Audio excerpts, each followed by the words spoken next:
மாண்புமிகு முதலமைச்சர் அனைத்து கட்சி எம்பிக்கள் கூட்டத்தை டீலிமிட்டேஷனுக்கு கூட்டியிருக்காரு. எதிர்கட்சி தலைவரை பார்த்து ஒரு கேள்வி கேட்கிறோம்.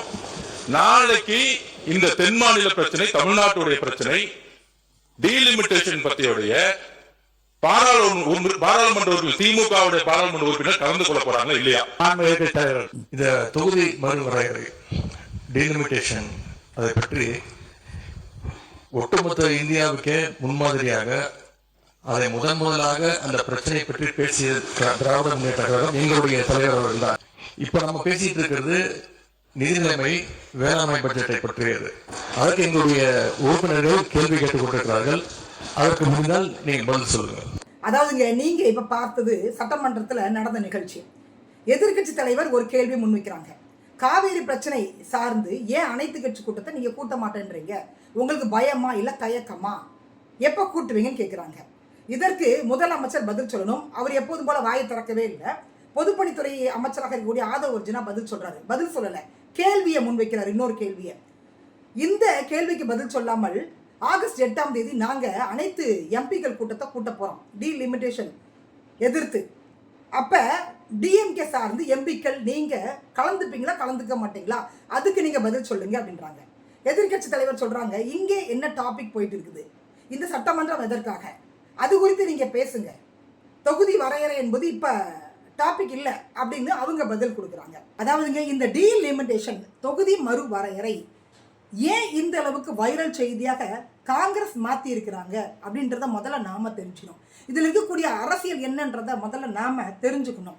ஏன்னா இவங்க மாநில அரசியலை விட்டுட்டு, இங்க இருக்கக்கூடிய பிரச்சனையை விட்டுட்டு மத்திய அரசியலுக்கு அங்க உள்ள பிரச்சனையை தூக்கிட்டு வந்துட்டாங்க காங்கிரஸ். அது தெரியாம இன்னைக்கு தாவாக்க தலையாட்டி பொம்மை மாதிரி காங்கிரஸ் பண்ணக்கூடியதுக்கெல்லாம் தலையை ஆட்டிட்டு இருக்கிறாங்க. முதல்ல டீலிமிட்டேஷன் அப்படின்றது என்னன்றதை நாம தெரிஞ்சுக்கணும். தொகுதி மறு வரையறை இந்தியாவை பொறுத்த வரைக்கும் 29 மாநிலங்கள் இருக்குது. 8 யூனியன் பிரதேசங்கள் இருக்கு. லடாக், லட்சத்தீவு, பாண்டிச்சேரி மாதிரி 8 யூனியன் பிரதேசங்கள் இருக்குது. இந்தியாவில் இருக்கக்கூடிய 29 மாநிலங்கள்ல எந்த மாநிலத்துல மக்கள் தொகை அதிகமாக இருக்கு தெரியுங்களா? உத்தரப்பிரதேசத்துல தான். கிட்டத்தட்ட அந்த மாநிலத்துல 24 கோடி மக்கள் தொகை இருக்குது. நம்ம தமிழகத்துல 8 கோடி மக்கள் தொகை இருக்குது. அப்ப நம்ம தமிழகத்தை பொறுத்த வரைக்கும் 234 சட்டமன்ற தொகுதிகள் இருக்குது. நாடாளுமன்ற தொகுதிகள் 40, 39 தமிழகம், பாண்டிச்சேரி சேர்த்துட்டீங்கன்னா 40 இருக்குது. அதே மாதிரி நீங்க ஊபி எடுத்துக்கிட்டீங்க அப்படின்னா அங்க 403 சட்டமன்ற தொகுதிகள் இருக்குது. நாடாளுமன்ற தொகுதிகள் 80 இருக்குது. இப்படி நீங்க இந்தியாவில் இருக்கக்கூடிய ஒவ்வொரு மாநிலத்திலும் மக்கள் தொகை என்ன, அங்க இருக்கக்கூடிய சட்டமன்ற தொகுதிகள் எத்தனை, நாடாளுமன்ற தொகுதிகள் எத்தனை அப்படின்னு கணக்கு போட்டீங்க அப்படின்னா எத்தனை லட்சம் மக்களுக்கு ஒரு எம்பி அப்படின்றத நீங்க கணக்கு போட்டுடலாம். அதே மாதிரி ஊபியில 20 லட்சம் மக்களுக்கு ஒரு எம்பி வர்றாங்க. அப்படி பார்க்கும்பொழுது இது நியாயமானதாக இல்லை. அதனாலதான் பாஜக அரசு என்ன பண்றாங்கன்னா மறு வரையறை அப்படின்னு கொண்டு வராங்க. தொகுதி மறு வரையறை அப்படின்னு கொண்டு வராங்க. இது இடஒதுக்கீடு மாதிரி தாங்க. பாமக சொல்றாங்க இல்லையா, எங்களுக்கு 10.5 இடஒதுக்கீடு பத்தல, அதிகமாக கொடுங்க. பிசிக்கு எங்களுக்கு 18 விழுக்காடு பத்தல, அதிகமாக கொடுங்க. ஏன்னா எங்களுடைய சமூகத்துல மக்கள் தொகை அதிகமா இருக்காங்க, வன்னியர் சமூகத்துல மக்கள் தொகை அதிகமா இருக்காங்க. அதே மாதிரி தான் இந்தியாவில் இருக்கக்கூடிய 29 மாநிலங்கள், எந்த மாநிலத்துல மக்கள் தொகை அதிகம், அப்ப அந்த மாநிலத்துல அதிக எம்பிக்கள் வேணும், அப்படிதானங்க நீங்க டிவைட் பண்ண முடியும் அப்படின்னு அந்த பார்வையில மத்திய அரசாங்கம் கொண்டு வராங்க. கடந்த ஏப்ரல் 2026 நாடாளுமன்றத்துல மத்திய அரசு இந்த டீலிமிட்டேஷனை கொண்டு வராங்க. அது மட்டும் இல்லைங்க, 3 மசோதாக்களை அன்னைக்கு அவங்க நிறைவேற்றணும்னு கொண்டு வராங்க. என்னெல்லாம் கேட்டீங்கன்னா 33 விழுக்காடு பெண்களுக்கு இடஒதுக்கீடு மக்களவையிலும் மாநிலங்களவையிலும் ஒன்று. இரண்டாவது, இந்த யூனியன் பிரதேசங்கள் இருக்குல்ல, அதுல சட்ட திருத்தத்தை கொண்டு வர போறாங்க, அந்த மசோதா இரண்டாவது. மூன்றாவது டீலிமிட்டேஷன் தொகுதி மறு வரையறை. இந்த 3 மசோதாவையும் கடந்த ஏப்ரல் மாதத்துல மத்திய அரசு நாடாளுமன்றத்துல நிறைவேற்றணும் அப்படின்னு கொண்டு வந்தாங்க.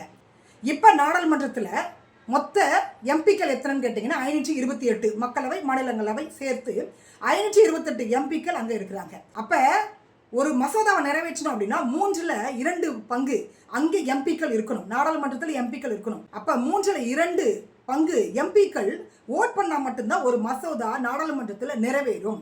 இந்த 3 மசோதாக்கள்ல முதல் மசோதாவான டீலிமிட்டேஷனை பாஜக அரசு கொண்டு வந்தாங்க. அதை வாக்கெடுப்புக்கு விட்டாங்க. அப்படி விடும் பொழுது 298 பேர் ஆதரவாக வாக்களிச்சாங்க, 230 பேர் ஆப்போசிட்டா வாக்களிச்சுட்டாங்க. அதனால அந்த மசோதா அங்கே நிறைவேறல, அதை அப்படி தூக்கி ஓரமாக வச்சுட்டாங்க. அது கோடைக்கால கூட்டத்தொடர் அந்த நேரத்தில் பண்ணது. இப்போ மழைக்கால கூட்டத்தொடரில் அந்த மசோதா கொண்டு வருவாங்களா கொண்டு வர மாட்டாங்களா தெரியல.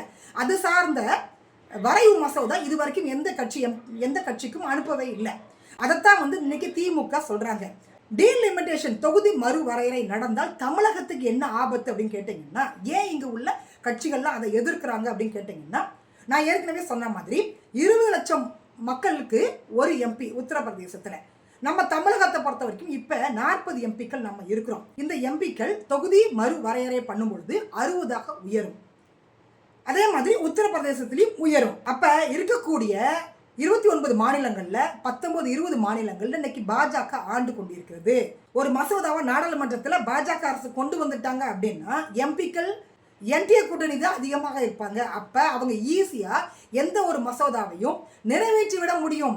ஏன்னா கடந்த ஏப்ரல் மாதத்துல கொண்டு வந்த அந்த டீலிமிட்டேஷன் மசோதா ஏன் தோல்வி அடைந்தது அப்படின்னு கேட்டீங்கன்னா, வாக்கெடுப்பின் போது ஆப்போசிட்டாக 230 பேர் ஓட் பண்ணாங்க. இதனால அந்த மசோதாவை பாஜக அரசால் நிறைவேற்ற முடியல.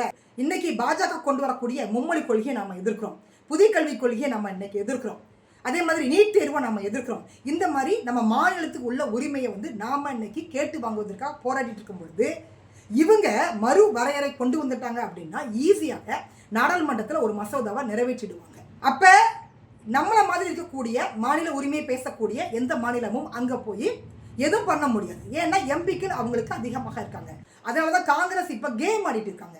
திமுக கூட்டணியில் இருந்த காங்கிரஸ் இப்ப தமிழக வெற்றி கழகத்தில் ஆட்சியில அதிகாரத்தில் பங்கு வாங்கிக்கிட்டு நீங்க டீலிமிட்டேஷனுக்கு அனைத்து எம்பிக்கள் கூட்டத்தை கூட்டுங்க, திமுக வர்றாங்களா இல்லையான்றத பார்ப்போம் அப்படின்றாங்க. அதையும் தவிர்த்து இன்னைக்கு அனைத்து எம்பிக்கள் கூட்டம் நடக்குது இல்லையா தவக தலைமையில், அதற்காக திமுகக்கு அழைப்பு விடுக்கப்பட்டது. யாருக்கு அழைப்பு விடுக்கப்பட்டது? திமுக இருக்கக்கூடிய எம்பிக்களுக்கு அழைப்பு விடுக்கப்பட்டது. அதாவதுங்க தவகல எம்பி இல்லை, அப்படியே இருந்திருந்தாலும் கூட 1-2 எம்பி இருக்கிறாங்க. மோடி அரசாங்கம் என்ன பண்றாங்க, நம்ம பிரதமர் மோடி என்ன பண்றாங்க, எம்பிக்கள் கூட்டத்தை நாங்கள் கூட்ட போறோம் அப்படின்னு எம்பிக்களுக்கு தனியாக இன்விடேஷன் கொடுத்தாங்கன்னா தவக தலைமை நம்ம சிஎம் சார் ஒத்துப்பாரா, அனுப்புவாரா? நான் கேட்குறேன், அனுப்புவாரா? அதாவதுங்க எம்பிக்களை பொறுத்த வரைக்கும் அவங்க தனியாக முடிவெடுக்க முடியாது. அரசியல் கட்சிக்கு உட்பட்டவங்க தான் அவங்க. தலைமை தான் முடிவெடுக்கணும், கட்சியோட கொறடா தான் முடிவெடுக்கணும். அப்போ நீங்கள் ப்ராப்பராக திமுக இருக்கக்கூடிய எம்பிக்களுக்கு இன்விடேஷன் கொடுக்காம திமுக தலைமைக்கு இன்விடேஷன் கொடுக்கணும். ஒவ்வொரு கட்சியோட தலைமைக்கும் தான் நீங்கள் இன்விடேஷன் கொடுக்கணும். அவங்க தான் அவங்களோட எம்பி அனுப்புறதா இல்லையான்றதை முடிவெடுக்க முடியும். அது தெரியாமல் அண்ணா திமுக எம்பிக்களுக்கு தனியாக இன்விடேஷனு, திமுக எம்பிக்களுக்கு தனியாக இன்விடேஷனு எப்படி போக முடியும்? கொறடாவை மீறி தலைமையை மீறி அந்த எம்பிக்கள் வந்து அங்கே போய் பங்கெடுக்க முடியுமா?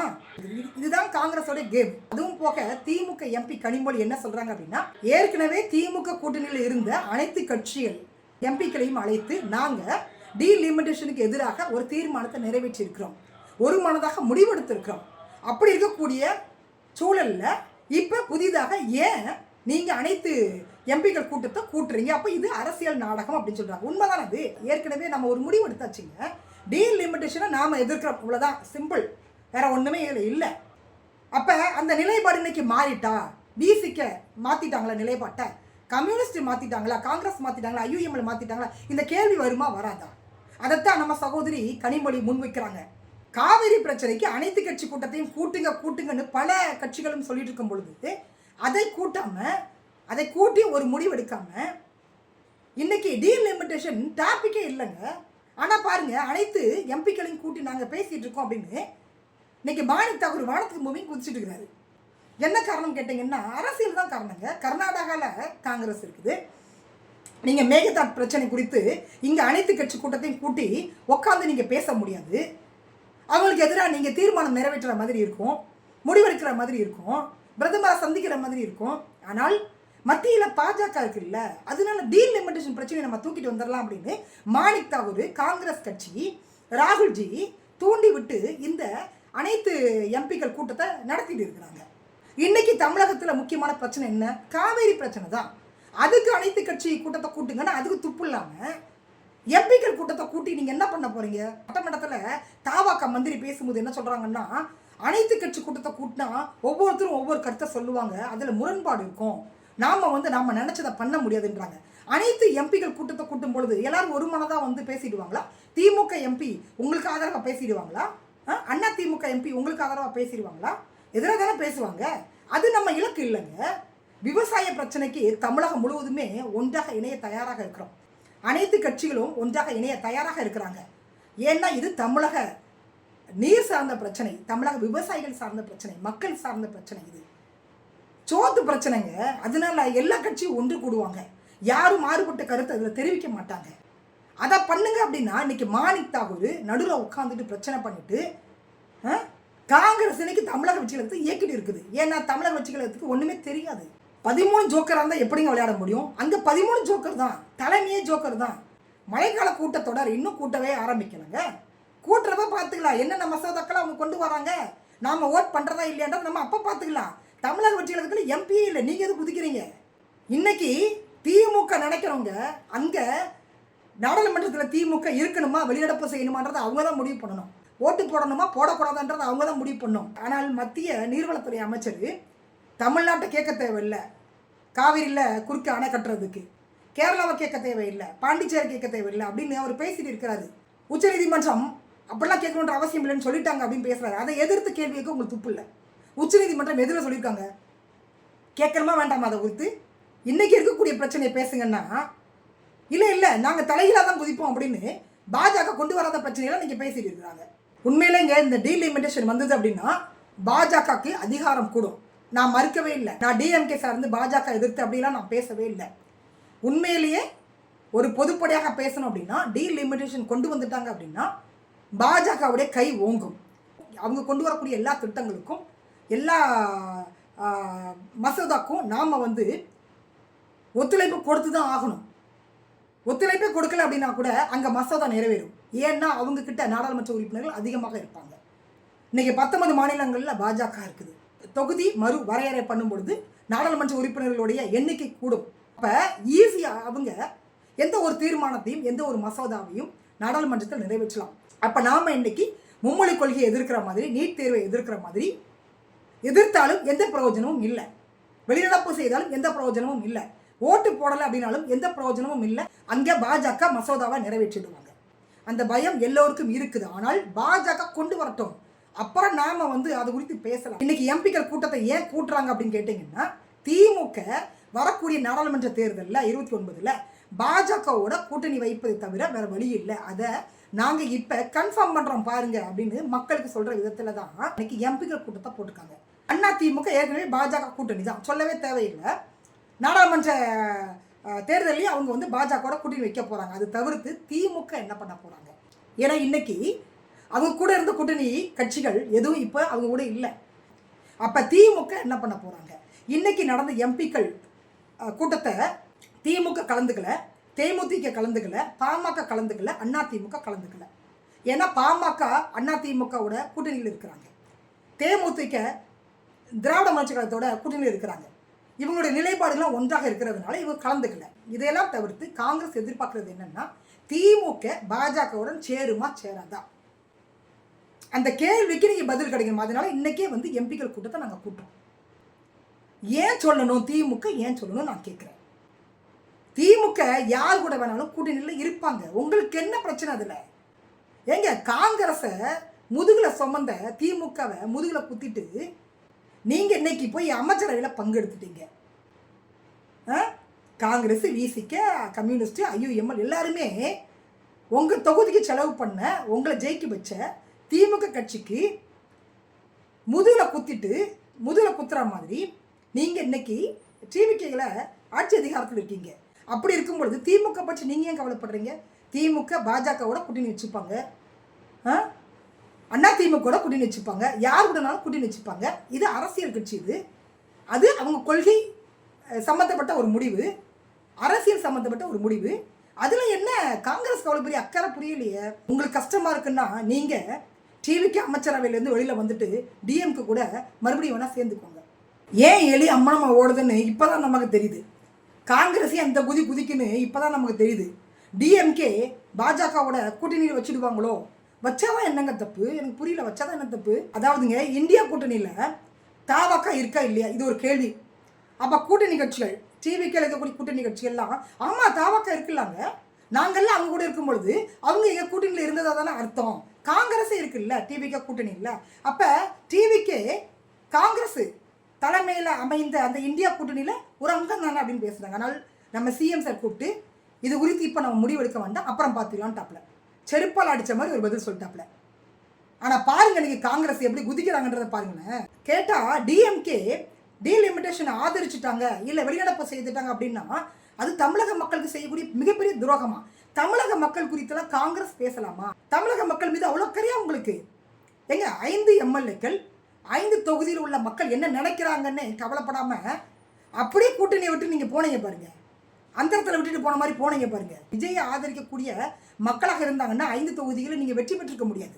ஆனால் காங்கிரஸை டிஎம்கே கூட்டணி ஆதரித்ததுனால தான் அந்த 5 தொகுதிகளிலும் நீங்கள் வெற்றி பெற முடிந்தது. உங்கள் வெற்றிக்கு காரணமே டிஎம்கே தான். அது குறித்தெல்லாம் உங்களுக்கு எந்த கவலையும் இல்லாமல், மக்கள் என்ன நினைக்கிறாங்க தொகுதி மக்கள் அது குறித்து எந்த கவலையும் இல்லாமல் டிவிகேல அமைச்சரவையில் பங்கெடுத்துட்டு இன்னைக்கு தமிழகத்தை தூக்கி நாங்கள் தான் நிறுத்திடுறோங்க அப்படின்னு வானத்துக்கு பூமி குதிச்சுட்டு இருக்கிறாரு நம்ம மாணிக் தாகூர் ஐயா.